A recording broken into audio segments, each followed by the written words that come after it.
We cannot shame ourselves into a healthy and happy body, into a healthy and happy life. No, we cannot. Hello, everybody. I'm so excited to go over 10 mindset shifts focusing on health versus weight and what this all encompasses. I get on the phone with a lot of people and they're like, I know I want to focus on my health, but I still want to lose weight.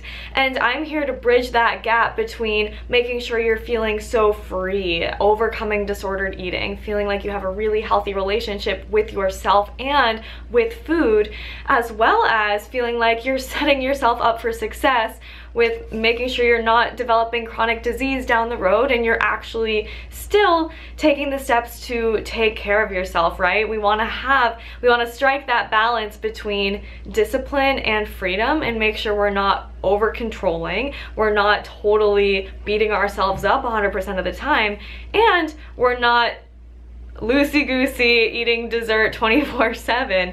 There is a balance, and I'm so excited to chat today to help you accomplish that balance. My name is Katie Rines. I'm a plant-based registered dietitian. I have a master's in human nutrition, and I freaking love helping women feel confident, fit, and free with a plant-based diet. And let's dive into it. There is research that was published in the Journal of Academy of Nutrition and Dietetics, and I'm going to pull it up on my laptop right here.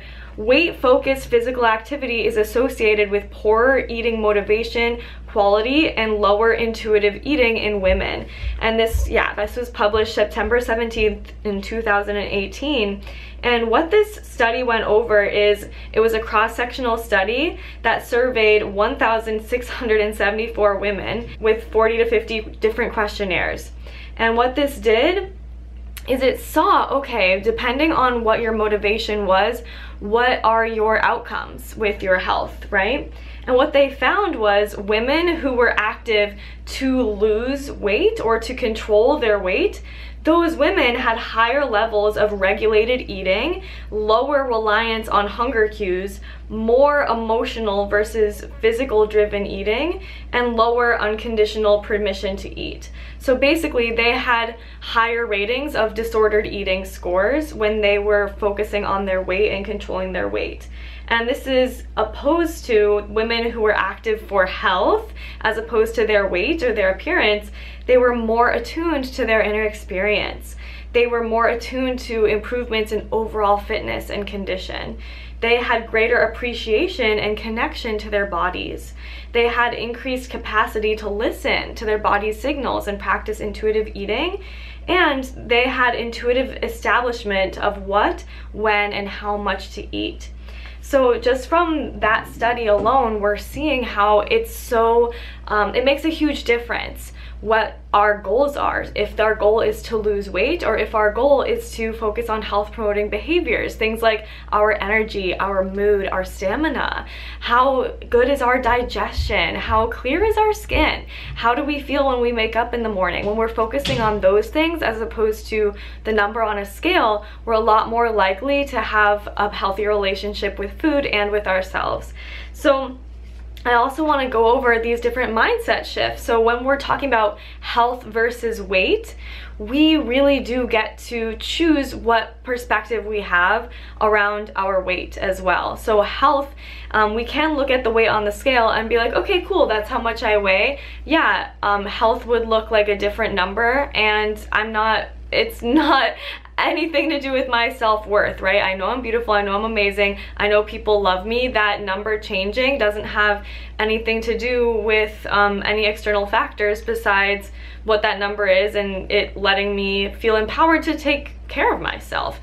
At the same time, honestly, there's a lot of people who are considered overweight or obese who don't have any compounding issues. So they can be overweight or obese and no diabetes, no depression, really great energy, fantastic. And I think it's going to be a lot more beneficial to get rid of the scale and get excited about how your body's feeling. You know, do you feel comfortable and confident going out and having fun with your friends? Do you have trouble staying focused, right? So let's go over this right now, these different mindset shifts. So punishment versus celebration. Are you punishing yourself with exercise and with eating that salad, or are you celebrating how incredible your body is with exercising and with eating that salad? So this is very, very clear, health versus weight. When we're focusing on health, we're so excited about celebrating our bodies and like, oh my God, I was gifted this incredible freaking body. My body can run, my body can dance, my body can bike ride. I'm celebrating that by waking up in the morning, setting that alarm, and making sure that I'm going outside and moving my body. I'm making sure I'm getting in all the nutrients I need. Maybe I'm meal planning, maybe I'm tracking my food and I'm excited about it, I'm celebrating it. It's freaking amazing, versus focusing on weight, making it so that we're confining ourselves, feeling really negative around it, feeling like it's a punishment. So where are you at? Are you celebrating your body, or are you punishing your body? Also, when somebody gives you a compliment, or when you want someone to give you a compliment, or when you compliment somebody, are you looking for them to say, oh, you're so thin? Or are you looking for them to say, you are so radiant, you are so healthy, you are so glowing and amazing, you are so happy? This is definitely weight versus health. Weight does not necessarily equal health. I know my sister has irritable bowel disease and she would give anything to be able to gain weight more easily. It's so hard for her to gain muscle and to digest her food properly. So a lot of people in the hospital, like, they're so ill that they cannot gain weight. And it's sad that people think that thin equals healthy, because it doesn't. A lot of people out there who are very, very thin are also very, very sick, right? So I would much rather people recognize the personal remarks that they're making and say, okay, actually thin isn't how I want to be remembered at my funeral. I want to be remembered for being fun, exciting, and uplifting to be around. I want to be remembered for making a positive contribution. Like, wow, you are so on it, you're so focused, you're so excited and passionate. Who cares if you're thin? It's so up to people's opinion, right? If thin is good or bad. I obviously, like, curvaceous women are freaking beautiful. Why does thin mean, like, why is that a compliment? Okay, so really recognizing what languaging you're using around yourself and others, all right? Also, dreading versus excited. So are you excited to meal prep for yourself, to go to do that workout, or are you dreading it? I don't know about you, but I don't want to live my life dreading the things that I do on the day-to-day. Yes, it takes some discipline sometimes. We may not always be super gung-ho, super motivated, right? Motivation comes and goes, so it's important to set up habits for ourselves, like waking up at a certain hour, going to bed at a certain hour. It's nice to have these containers and these plans to be free around so that we can feel our best. However, when it comes to dreading what we're doing, I really invite you to reflect on what makes you happy, what foods do you love, and what is actually realistic for you for the long term. So when it comes to enjoying your movement, enjoying your workouts, maybe that isn't that CrossFit class. Maybe you really like dancing or bike riding or yoga instead. Movement doesn't have to mean that you kill yourself at the gym, all right? If that's not realistic for you, if that's not something you like, please do something that lights you up, that gets you out of bed in the morning, like, oh my gosh, I cannot wait to go swimming, I cannot wait to go do this thing. And if you know, some days if you're feeling tired and you still really want to accomplish that goal, like, what is your goal? And we're actually going to go over this at the end of this to really help find what is your motivation, because at the end of the day, health versus weight, what do we really want? It's really necessary for us to get clear on what our actual big picture goal is to have that motivation, and we'll talk about that later on. But right now, are you dreading what you're doing? Are you dreading eating that salad, or are you excited about that, right? Number 4, things are happening to me versus things are happening for me. So in this life, we do have the opportunity to recognize, okay, wow, this didn't go as planned, or I messed this up. We may think that we are victims to whatever happened. I want to help you feel more empowered around this, and for that to happen, let's both choose the perspective that these things could actually be happening for us to take a break. I know that, for example, the other day I hate waiting. I'm very impatient, and I was waiting for my friend, and instead of getting frustrated and being like, oh, I'm such a victim, this is so annoying, I recognized, wow, this is happening for me to get to rest and to get to just take a deep breath and look up to the sky. Even if I lose my keys, or if I get lost, or if somebody gets sick, or if you fall and you hurt your knee, we can all think that these things are happening to us and these are terrible, terrible things. Or we can choose a perspective that, wow, this is happening for me to, you never know down the road how this could possibly be a gift to allow us to, oh my gosh, because this happened, I was able to be late to that thing, which ended up making it so that I could meet this person, right? Like, how could this possibly happen for us? And I love my clients. One thing that I do with my clients is I have them write a thank you darkness letter. So whether that be a thank you darkness, thank you eating disorder, thank you person who cheated on me, thank you family member who caused me trauma, how could we possibly look for the evidence that this was happening for us? And although that may be really difficult and really painful to relentlessly choose that perspective, it is the only perspective that is empowering and that allows us to feel a sense of freedom and a sense of peace. So please do take a second to, write somebody a thank you darkness letter, maybe write 5 of them, okay? With that, in the future, you'll notice that, okay, that person cut you off in traffic. Is that an opportunity for you to say, F you, this is so annoying, I hate you, I hate everyone, and be a victim to that? Or is it an opportunity for you to give them a thumbs up and say, wow, I wish you well, this is an opportunity for me to practice forgiveness, to practice recognizing, like, you don't know what that person is going through in their life. Hurt people, right? So it was kind of a rant, but how is this happening for you instead of to you? Number 5, triggering versus inspiring. So when you look at images on billboards and magazines, on Instagram, or when you look at the scale, when you look at yourself in the mirror, when you look at the tag on the clothing that you're purchasing at the store, are these situations triggering you and making you feel this like whirlwind of upset and insecurity? Or is this an opportunity for you to, just like in the previous one, how is this happening for you? How could this possibly be inspiring? So people work really hard to get strong and to look a certain way and to do a certain thing, instead of feeling triggered or upset around comparing ourselves to other people. This could possibly be inspiration for us to say, wow, you know, I want to show up as somebody who freaking loves myself, who is so radiant, who is so excited, and I'm here to uplift and support people. I'm here to be inspired by people and to inspire other people. And when I look at the number on the scale, that's an opportunity for me to be inspired about taking care of myself and to be inspired to see, oh my gosh, where's my headspace at?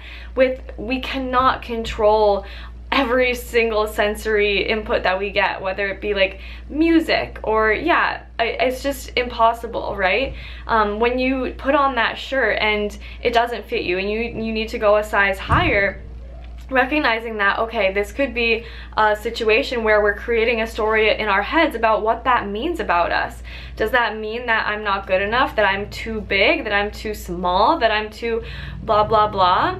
Or is this an opportunity to be so inspired to say, wow, you know, I'm really, really excited about finding clothing that fits me, and it doesn't have to mean anything good or bad about me based on that size, okay? So noticing, instead of avoiding our triggers, let's actually invite those triggers and say, okay, wow, let's like bring it on. I'm willing to sit with that, because in the times that I get the most uncomfortable, I know that those are the times that have the biggest opportunity for growth, okay? So I love helping people find what makes them uncomfortable and sit in that a little bit, turning up their willingness to sit in that and question that. And once we make friends with that discomfort, that's when we can really feel that freedom. So instead of running away from our triggers, let's be inspired by them, okay? Number 6, control versus self-care. So are you somebody who is overly controlling and setting up these monumental expectations for yourself? You're trying to be absolutely perfect all the time, creating this tiny box of perfection that there's no way that you could actually ever fit yourself into. Or are you allowing yourself to really feel nourished and practice self-care and allow pleasure and freedom in your life? When we are too controlling, that's not healthy. Similarly to when we're too loosey-goosey, when we're just eating dessert for breakfast, lunch, and dinner, obviously that's not healthy. We're gonna not feel that good. We're probably gonna get diabetes. And if we're too controlling, if we never let ourselves have a dessert, is that healthy? Really? Is that how we wanna live our lives? No, that's not healthy either. So practicing self-care means letting go of control, recognizing that the only thing we know for sure is that everything is uncertain and it's pretty impossible to control everything. When it comes to this control versus self-care, knowing that, hey, I'm really, really excited to choose my perspective around these things. So when it comes to us letting go of control and choosing to eat that dessert, we're choosing that to really feel pleasure and pleasure, to really experience the pleasure from it, to really savor and enjoy and have so much fun in this life. When we indulge in something, it is not about trying to maintain that control and resisting the pleasure, because when we are trying to be too perfect and too controlling all the time, and then we have a dessert, do we really enjoy it? No, we feel shame, we feel guilt, we feel upset, and there's no way to actually enjoy that, and that's not healthy, okay? So notice where in your life are you being a little too controlling, and where could you practice some more self-care?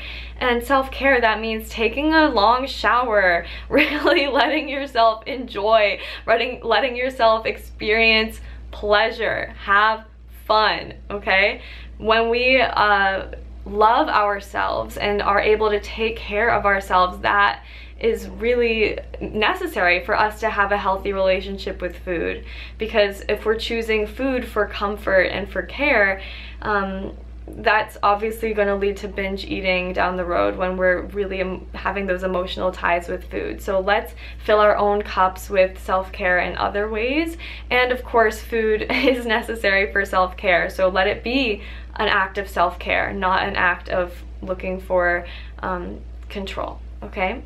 Number 7, push through, get it done, no pain, no gain versus resting.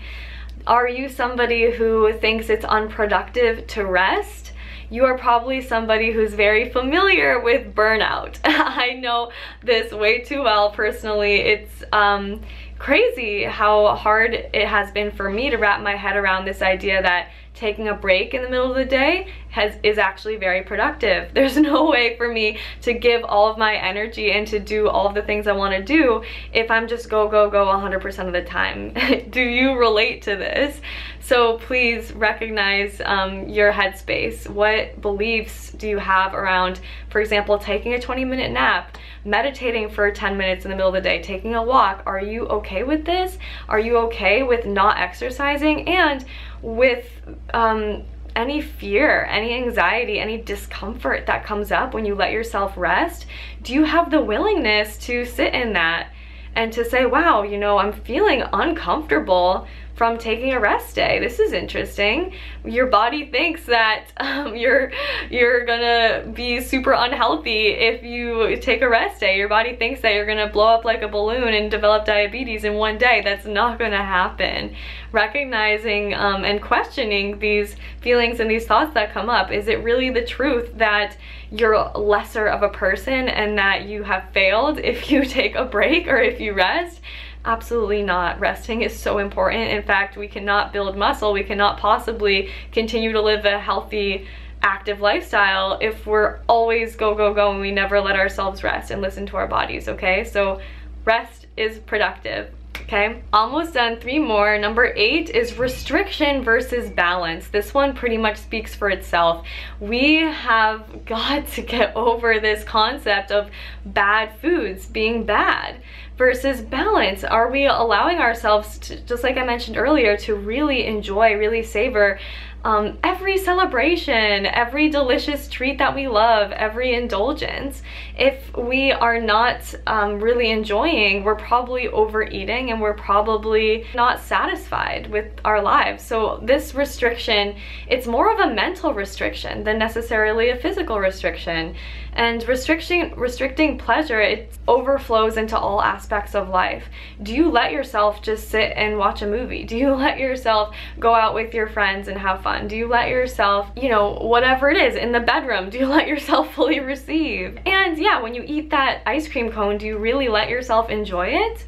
Or are you somebody who thinks that this pleasure is unproductive, and are you restricting pleasure to help yourself feel like you're good enough, okay?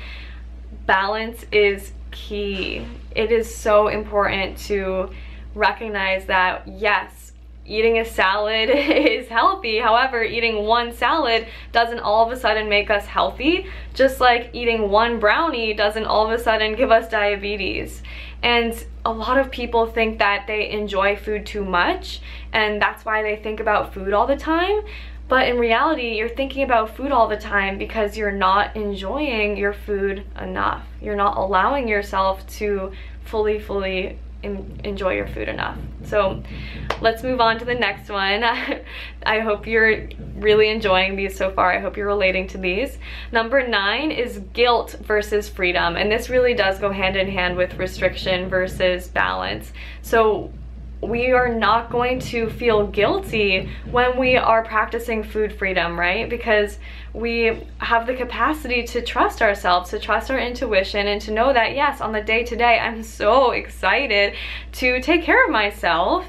And it's not necessarily something to feel a lot of shame and guilt around. If I want to go have a dessert, if I want to indulge, if I overeat when I go out to eat, okay, that happened. Put a metaphorical period at the end of it and move on with our lives. Tomorrow is another beautiful day, and it's not productive to beat yourself up. Just like I said at the beginning of this video, you cannot shame yourself into a healthy body. So having that freedom versus guilt is not productive. It's important to witness, oh my gosh, eating this much, I can't move, I feel like crap. And that's okay to witness. It's like, wow, I actually feel sick right now. Therefore, next time I go out to eat, I'm gonna maybe eat a little bit more slowly. This probably isn't gonna happen again anytime soon just because I feel crappy. But we don't need to take it further than that. We don't need to have it mean something about us being good enough and something about our self-worth and us deserving to feel confident and beautiful, okay? Last one. So the last one I wrote, focus on weight versus focus on health, which of course, when we are focusing on our weight, we are totally ignoring our energy, our mood, our stamina, our focus. How much water are we drinking? Are we moving our bodies? Are we experiencing connection, sunshine? Are we practicing health promoting behaviors?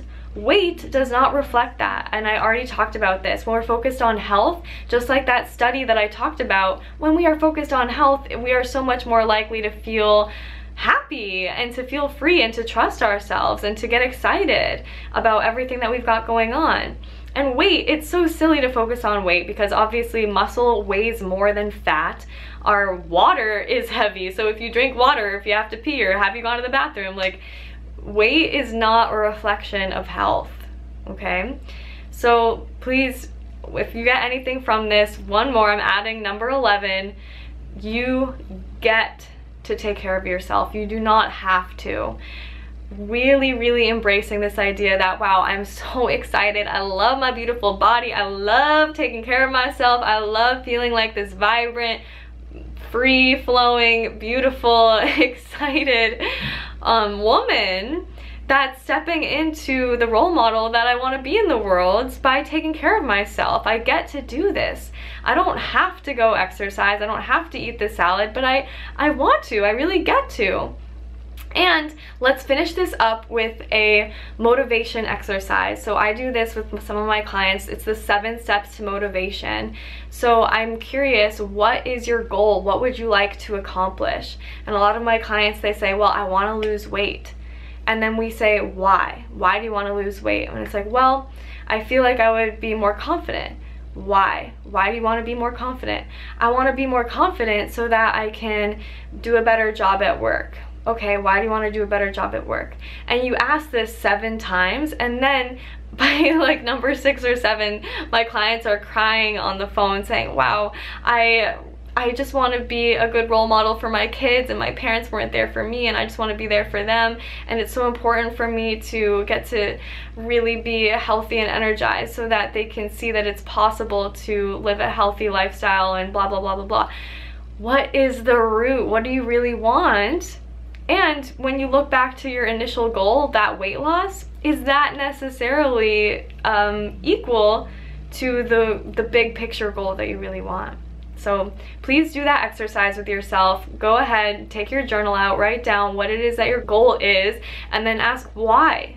7 levels deep. Ask yourself why. You'll find some really, really clear motivation that even when you don't feel like it, even when you don't feel like working out or eating that salad, you probably will, because you're really clear on what it is that you want to accomplish in this lifetime. You want to be a role model for your kids. You want to go out dancing with your friends and feel energized and radiant. You don't want to be taking a nap in the middle of the day when you really want to be doing what you love and being a powerful, positive contribution to your workplace, to the world, to your significant other, right?